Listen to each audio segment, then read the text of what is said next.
चिड़िया अपना दाना ढूंढ लेती है।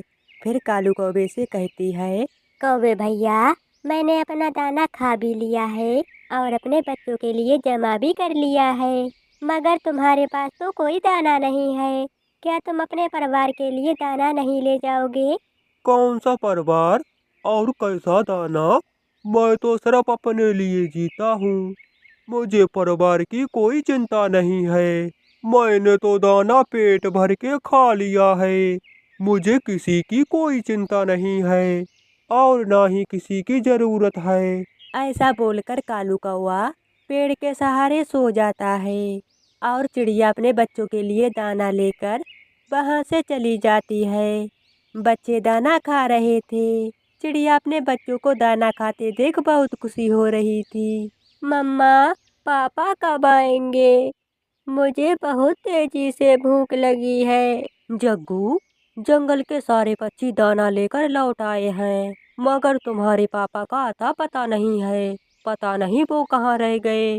बेटा, तुम यहाँ पर बैठो, तब तक मैं तुम्हारे पापा का पता लगा कर आती हूँ। फिर गोरी कौवी अपनी पड़ोसन चिड़िया के पास जाती है। चिड़िया, मेरा बेटा बहुत भूखा है। क्या तुमने कहीं मेरे पति को देखा है? गोरी बहन, वो तो सुबह मेरे साथ ही दाना लेने गए थे। वो दाना खाकर एक बड़े पेड़ के सहारे सो रहे हैं। वो कह रहे थे, मुझे परिवार की कोई ज़रूरत नहीं है और ना ही किसी की चिंता है। इतना बोलकर वो सो गए थे। इससे अच्छा है कि मैं मर ही जाऊं। एक माँ अपने बेटे को कैसे भूखे सुला सकती है। गोरी कौवी उड़ती हुई कालू कौवे के पास पहुंच जाती है। कालू, कालू, उठो, यहाँ सोए पड़े हो। जग्गू बेचारा भूख के मारे तड़प रहा है। तुमने मेरी नींद खराब कर दी। क्यों आई हो यहाँ? तुम्हें बताया किसने कि मैं यहाँ हूँ? जब तुम पे बुढ़ापा आएगा, फिर ही पता चलेगा तुम्हें परिवार क्या होता है। जब मुझ पे बुढ़ापा आएगा तब देखा जाएगा। अभी तो मैं उड़ सकता हूँ, लड़ाई भी कर सकता हूँ। अभी तो मैं सब काम कर सकता हूँ। गोरी कौवी बेचारी क्या करती? वो अपने बेटे को भूखा नहीं देख सकती है। गोरी कौवी पूरे जंगल में इधर उधर दाना खोज रही थी, मगर शाम के बाद दाना कहाँ मिलता है। थक हार कर गोरी कौवी वापिस चिड़िया के घर ही आ जाती है और चिड़िया से दो दाने उधार ले लेती है। चिड़िया, कल से मैं भी दाना लेने चलूंगी तुम्हारे साथ। जब तुम जाना तब मुझे भी साथ ले चलना। गोरी कौवी अपने बेटे को दाना खिला देती है और दोनों माँ बेटे सो जाते हैं। आधी रात को कालू कौवा आता है और चुपके से अपने घोंसले में लेटकर सो जाता है। सुबह सवेरे ही चिड़िया गोरी कौवी को लेने आ जाती है। गोरी, कालू अभी तक सोया है? रात में ना जाने किस समय आया है और पता नहीं कब उठेगा। मम्मा, मैं भी आपके साथ चलूँगा। पापा मुझे बाद में मारते हैं। नहीं बेटा, आप थक जाओगे। चिड़िया और कौवी दाना लेने चली जाती हैं।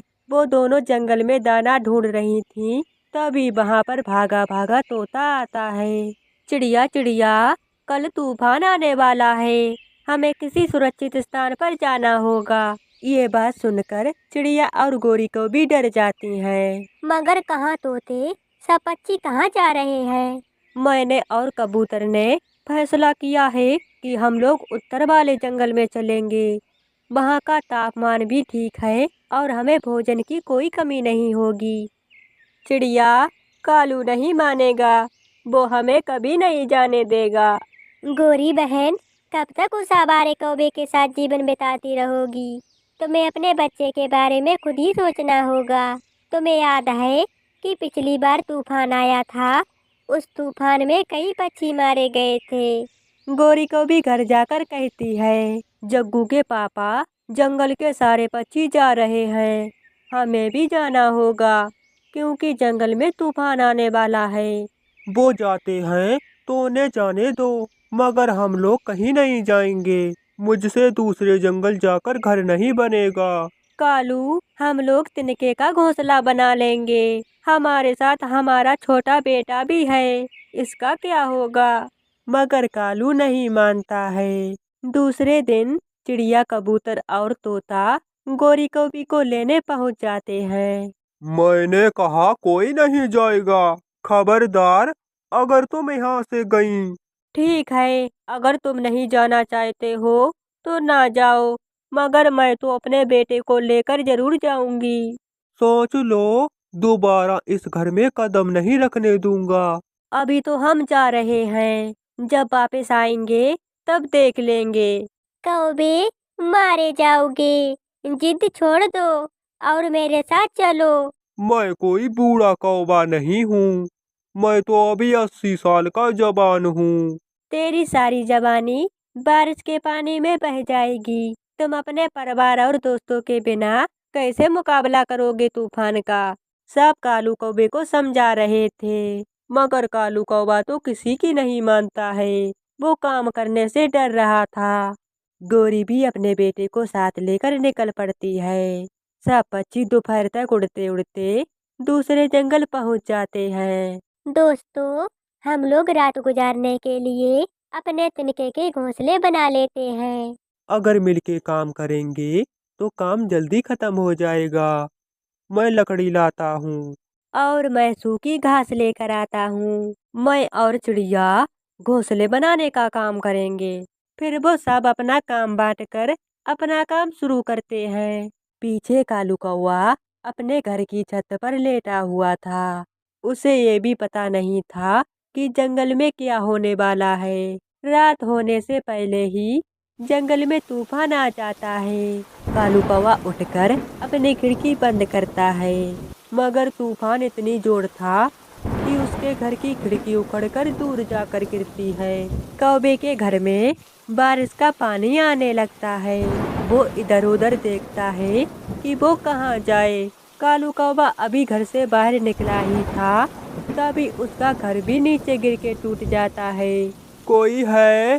कोई है? मेरी मदद करो। मैं मुश्किल में हूँ। मेरी मदद करो। तेज तूफान की वजह से पेड़ की डाल फटके कालू कौवे के सिर पर आकर गिरती है। कालू कौवा वहीं मर जाता है। दूसरी तरफ सारे पक्षी अपने घोंसले बनाकर आराम से सोए हुए थे। वहां ना कोई बारिश थी और ना ही कोई तूफान। सब पक्षी आराम से सो रहे थे। मेरे प्यारे दोस्तों, इस कहानी को लाइक और अपने दोस्तों के पास शेयर और चैनल को सब्सक्राइब करना बिल्कुल मत भूलना।